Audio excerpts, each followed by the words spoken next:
So you see like the Tic Tac and that was ours. Tic Tac was our. We have a witnesses an artist drawing of one from 1967 from Pennsylvania. That Tic Tac. These things go like 200,000 miles an hour and then take a right turn. Correct. Like how's it? You want to know how the physics? Elegant. Let me do it in lay terms. Okay. Imagine creating an electromagnetic field. Okay. Around an object, so it basically becomes essentially massless. Not just weightless, massless. Because weight has to do with the gravity, but mass, you can be out in space, right? Sure. Where there's no gravity and there's still the mass of an object. But imagine having the physics of that worked out, where you can move an object and you're adjusting for 1 gravity, all right? But it's in a bubble.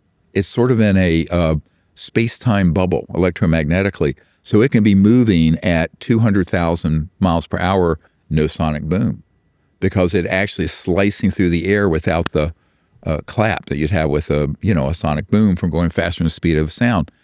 But also it means that you could make a right-hand turn or go straight up and down at huge velocities that in a normal aircraft, literally your brains would come out of your nose. I mean, you would be killed. Yeah. The G-forces would frickin' kill you, right? Right. Not this.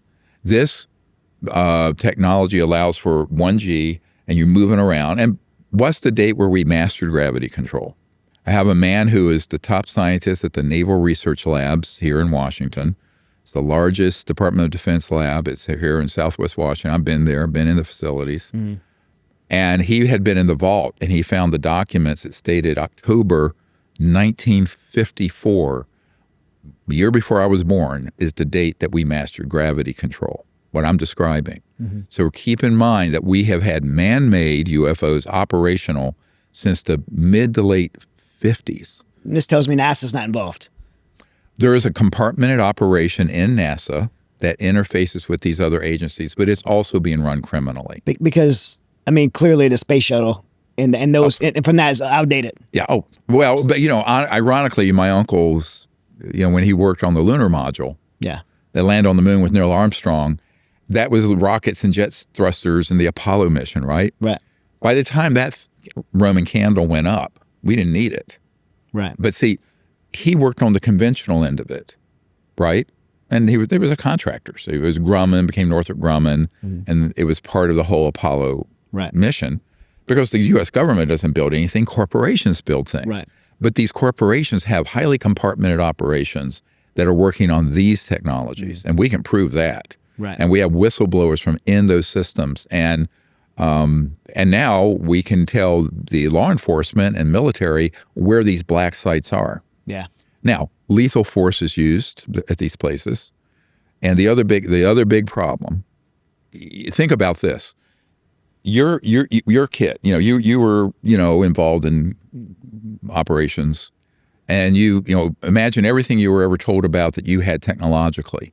And you're told to go take this site that has technologies that are several thousand years more advanced than everything the legal blue team, let's call it Team Blue for the military, have.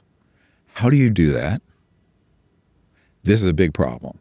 Yeah. So my job is to find people in those systems who know what their Achilles heels are, where the soft belly is, and then what the technologies are that have to be brought forward. Now, I know what they are, and they can be requisitioned by the conventional military and law enforcement, but it'd be very controversial. But you can hit a facility and take down their entire power grid and then go in.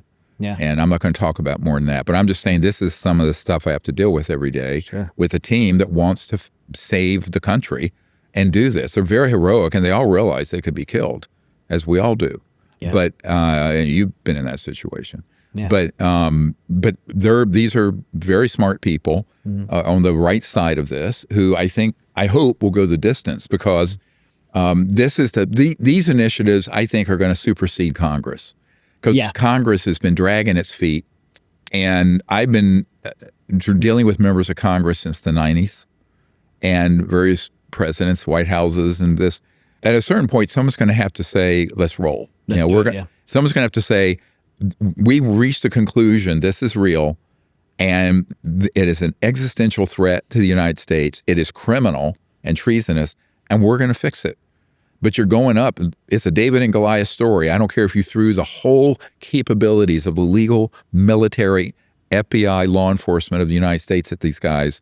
They're sitting on technologies. You know, you go in with a helo, right, a chopper, and they have what's called an ARV, an alien reproduction vehicle, that can go 200,000 miles per hour and go from point to point, almost like a teleport, right?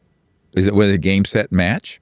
Not even close. I'm telling you, the end of the briefing I had with Admiral Tom Wilson, the head of intelligence joint staff, when I briefed him in 1997, 27 years ago.